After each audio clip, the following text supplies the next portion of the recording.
ವಿದ್ಯಾರ್ಥಿಗಳು ಕಷ್ಟಪಟ್ಟು ಓದಿದರೆ ಮಾತ್ರ ನಿರೀಕ್ಷಿತ ಗುರಿ ಸಾಧಿಸಲು ಸಾಧ್ಯ ಎಂದು ಕೆಪಿಸಿಸಿ ಪ್ರಧಾನ ಕಾರ್ಯದರ್ಶಿ ಸುಷ್ಮಾ ರಾಜಗೋಪಾಲ್ ರೆಡ್ಡಿ ಅಭಿಪ್ರಾಯಿಸಿದರು.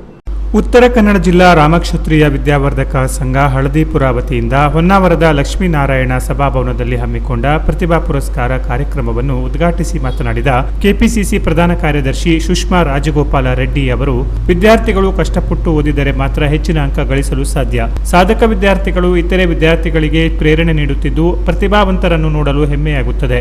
ನಿಮ್ಮ ಮುಂದಿನ ಶೈಕ್ಷಣಿಕ ಜೀವನದಲ್ಲಿ ಏನಾದರೂ ಆರ್ಥಿಕ ಸಮಸ್ಯೆ ಸೇರಿದಂತೆ ಇನ್ನಿತರೆ ಸಮಸ್ಯೆ ಎದುರಾದರೆ ನಾನು ನಿಮ್ಮ ಜೊತೆ ಇದ್ದೇನೆ ಎಂಬ ಭರವಸೆ ನೀಡಿದರು. ಅಲ್ಲದೆ ವಿದ್ಯಾವರ್ಧಕ ಸಂಘದ ಶಿಷ್ಯ ವೇತನಕ್ಕಾಗಿ 25,000 ರೂಪಾಯಿ ಧನ ಸಹಾಯ ನೀಡಿದರು. ಈ ಸಂದರ್ಭದಲ್ಲಿ ಎಸ್ಎಸ್ಎಲ್ಸಿಯಲ್ಲಿ 621 ಅಂಕ ಪಡೆದ ಸಾನಿಕಾ ಬೈಲೂರುಗೆ ಸಂಘದಿಂದ ಸನ್ಮಾನಿಸಲಾಯಿತು. 90%ಕ್ಕಿಂತ ಅಧಿಕ ಅಂಕ ಪಡೆದ ಎಸ್ಎಸ್ಎಲ್ಸಿಯಲ್ಲಿ 47 ಮತ್ತು ಪಿಯುಸಿಯಲ್ಲಿ 32 ಪ್ರತಿಭಾವಂತ ವಿದ್ಯಾರ್ಥಿಗಳಿಗೆ ಪುರಸ್ಕಾರ ನೀಡಲಾಯಿತು.